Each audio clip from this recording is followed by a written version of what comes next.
আসসালামু আলাইকুম। সরকার মাঠে আপনাদের সবাইকে স্বাগতম জানাই। আমি ইস্পাহান সরকার। গ্রাম বাংলার ঐতিহ্যবাহী শীতের দিনের পিঠাপুলির উৎসবের মূল উপাদান খেজুরের গুড়। আজকে তার পসরা নিয়ে বসেছি আমি। এই খেজুরের গুড়ের উৎপাদন কিন্তু অত্যন্ত কষ্টসাধ্য। আমাদের গ্রামের বর্ষিয়ান যারা কৃষক আছে, গাছি আছে, দুপুর বেলায় যখন গাছ কাটে, এই কাটার পরে ভোরবেলায় আবার নতুনভাবে তাদের গাছের রস সংগ্রহ করতে হয়।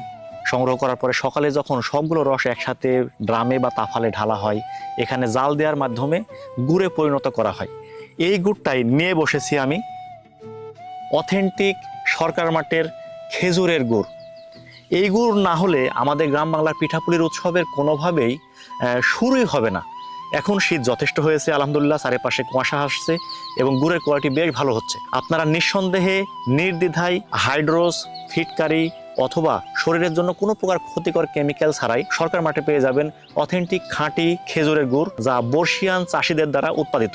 সবার সাথে কথা হবে, দেখা হবে খাঁটি গুড়ের পিঠাপুলির উৎসবে। আসসালামু আলাইকুম।